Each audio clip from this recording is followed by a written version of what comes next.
sam ja više psihoterapeut nego profesor engleskog jezika. Taj video imao veoma veliki odziv. Imam primjere ljudi koji kažu učim već 5, već 10 godina i nikako da naučim. Jedan komentar je ostavio veoma snažan utisak na mene. Kako se ova godina približava kraju, razmišljamo o onome što nam je donela.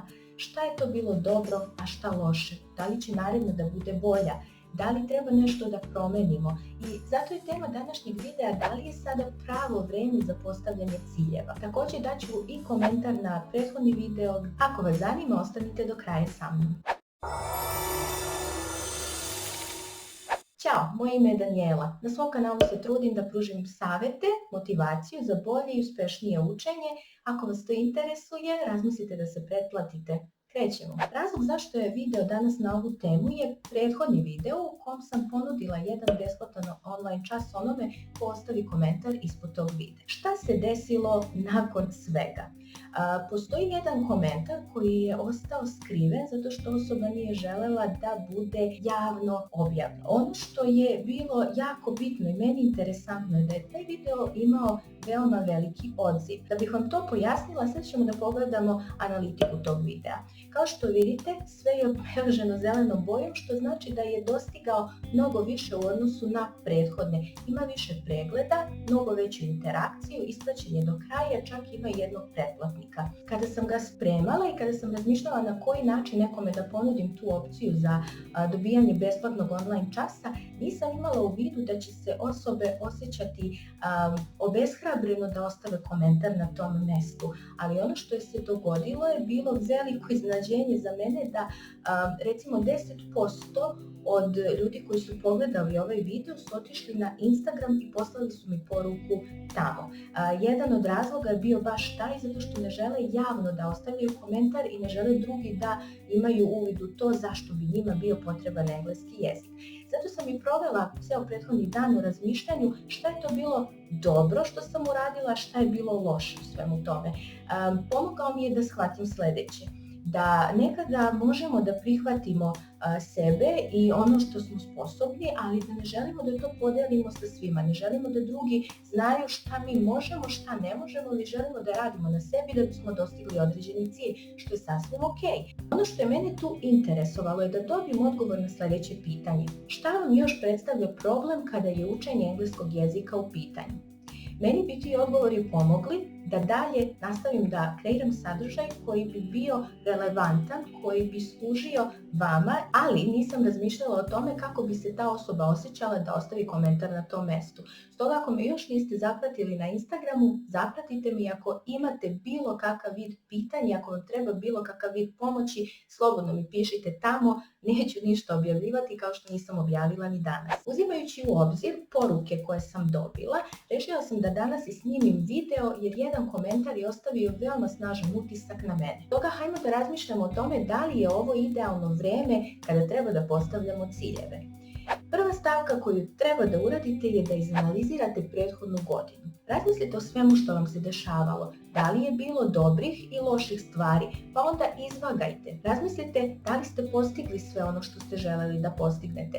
Recimo, meni je bio izazov da se priviknem na online način rada i sebi sam taj cilj zadala, da pokušam da se snađem u ovim uslovima i da dam sve od sebe kako bi svojim učenicima pružila znanje i mogućnost učenja i na ovaj način. I razmišljajući o tome, dolazim do zaključka šta bi trebalo dalje promeniti, a o tome ćemo već na sledećem koraku. Stoga, drugi korak bi trebalo da bude šta promeniti. Kao što sam napomenula, jedan komentar je ostavio jak utisak na mene, a u poruci je stajalo sledeće. Ta osoba je rekla da želi da nauči engleski jezik dok traje ova kriza kako bi onog trenutka kada sve jednom prestane mogla da ode i da živi u nekoj drugoj zemlji i tamo radi. To me je navelo na razmišljanje.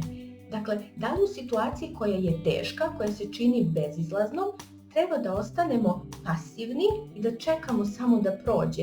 Ili pak treba da radimo na sebi kako bi onog trenutka kada sve ovo jednom prođe mogli dalje da nastavimo sa našim životom, ali smo ga možda usmerili u nekom drugom pravcu. To je ono šta podrazumevam pod tim šta promeniti. Dakle, ili nakon što razmislite o svemu što vam je ova godina donela, šta želite da promenite? Da li želite da nastavite da radite na sebi kako bi određenom trenutku mogli da dođete do nečega što tako jako želite. A ono što je moj cilj je da svoj kanal unapredim, posebno što se tiče tih tehničkih elemenata, dakle da poboljšam zvuk, da možda malo vizualne elemente usavršim. Naravno, za to treba i novca, tako da u tu svrhu ide plan štednje, ali u svakom slučaju razumete na čemu treba da radite. Zavisno od toga šta je vaš cilj, vi se tako i postavite. Sad, kada smo definisali šta želimo da promenimo, treba da se krene sa sljedećim korakom, a taj korak je baš to, postavljanje cilja. Istakla bih da ja ne volim da postavljam 5, 10, 15 ciljeva jer to stvara određenu zbrku u mojoj glavi. Volim da se opredelim za jedan ili za dva ključna cilja na kojima ću da radim u toku sljedeće godine. Zašto baš jedan ili dva? Zato što ti ciljevi trebaju da budu jasni, moraju da budu specifični i tačno određeni koji su naravno to ciljevi. Pritom oni moraju da budu dostižni, dakle nešto što ćete moći da postignete, a ne nešto što prevazilazi vaše mogućnosti. I pritom morate da ih vremenski odredite. Dakle, ako napred odredite da ćete za 3 mjeseca ili pola godine nešto uraditi, vi ćete postepeno taj cilj dalje da razložite na periode, da li je to mjesec dana, 15 dana, kako ćete postepeno ostvarivati elemente da biste stigli do krajnjeg cilja. Ali ako kažete sebi sljedeće godine ću to uraditi, pa ta godina ima 12 mjeseci, 365 dana. Kada? I tu ulazimo u onaj začarani krug odlaganja, sutra ću, a vrijeme prolazi. I s tim u vezi morate da osmislite strategiju, odnosno plan rada. Potrebno je da osmislite korake kako ćete da dođete do tog cilja. Dakle, vaš cilj ne može da bude naučit ću engleski jezik, zato što naučiti engleski jezik podrazumeva mnogo stvari, mnogo elemenata i mnogo nivoa. Morate da se opredelite za onaj nivo koji želite da dostignete. Dakle, ako ste na A1 nivou, logično bi bilo da kažete sebi do A2 nivoa. Ako dobro govorite engleski, a ne znate gramatiku, usavršit ću gramatiku. Dakle, taj cilj stvarno mora da bude jasno određen, jer ne želimo da se dalje obeshrabrimo. Potom, kada radite na toj strategiji, odnosno planu rada, vi ćete sebi zacrtati kojim danima i u koje vreme ćete vežbati ili raditi dodatne zadatke ili ići na časove. Dakle, sve ćete posle razložiti na manje elemente. Jedan od komentara na jednom od mojih prethodnih videa je bio da sam ja više psihoterapeut nego profesor engleskog jezika.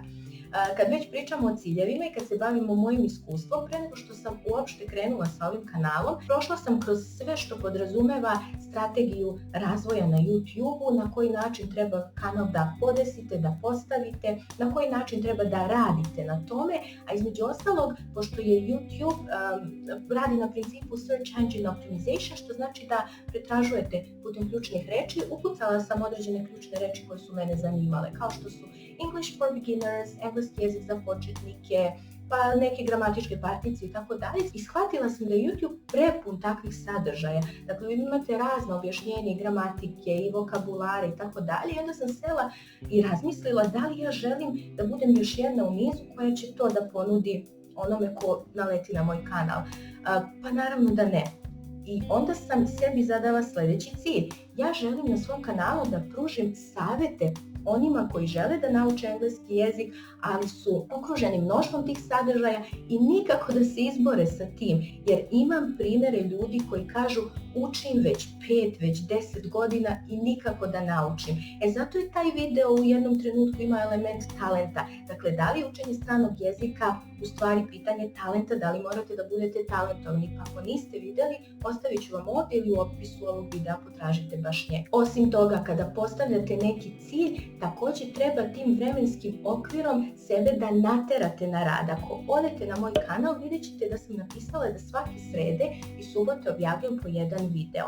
Izuzetak je ova nedelja koja mi je stvarno trebala da razmislim o svemu što je se desilo, a između ostalog prelaskom sa normalnog načina nastave na online nastavu opterećenija sam jer stvaram sadržaj i za tu sferu, tako da je bilo a little bit of struggle, ali sam željela da ostanem dosledna. Sad, sebi opraštam ako sredom nekada ne objavim neki video. Zašto? Opet se bavim analitikom mojih video snimaka i publikom. Obično sredom nije bilo nekog većeg odziva, što znači da su ljudi tokom radne nedelje zauzeti, idu u školu, idu na posao i nemaju vremena da pogledaju nešto. Dok su subotom skokovi mnogo veći, kao što sam već rekla, sebi opraštam ako sredom nešto ne objavim, međutim ako subotom treba nešto da objavim, to mora i dakle morate da ostanete dosledni tome. I u prilog svemu ovome što smo do sada rekli, 5. stavka je ta da pronađete ono što vas motiviše. Pronađite nešto što će da bude razlog zbog čega ćete da krenete baš na ono što ste rešili da uradite, zbog čega ćete se probuditi orni da krenete u novu avanturu, zbog čega ćete poželeti da ponovo nešto naučite ili da nešto uradite, jer ljudi smo, klonemo duhom i u tom trenutku nam treba nešto što će samo malo da nas pogura, pa ako to imate, onda ćete nastaviti dalje da idete ka svojim ciljevima. I hajmo sada da sumiramo sve što smo do sada rekli. Prva i osnovna stavka je da izanalizirate prethodnu godinu. Druga stavka je da razmislite o onome što želite da promenite. Treća stavka je da postavite cilj koji treba da bude jasan, dostižan i da bude vremenski određen. Četvrta stavka je da osmislite strategiju, odnosno plan rada po kom ćete doći do ostvarivanja tog cilja. I peta stavka je da pronađete ono što vas motiviše. Ako vam treba motivacija kada je učenje engleskog jezika u pitanju, voljela bih da kliknete subscribe button. I na kraju želim da kažem da decembar i ovaj period godine je idealno vreme kada treba da postavite svoje ciljeve. U komentaru mi napišite koji cilj vi sebi postavljate i zadajete za ovu novu 2021. godinu i ako želite u komentaru da napišete koji su to problemi na koje vi nailazite kada je učenje engleskog jezika u pitanju, voljela bih da to uradite jer će to meni pomoći da kreiram dalje sadržaj na svom kanalu. Lajkujte, podelite ovaj video. Vidimo se kroz nekoliko dana. Hvala na pažnji. Doviđenja.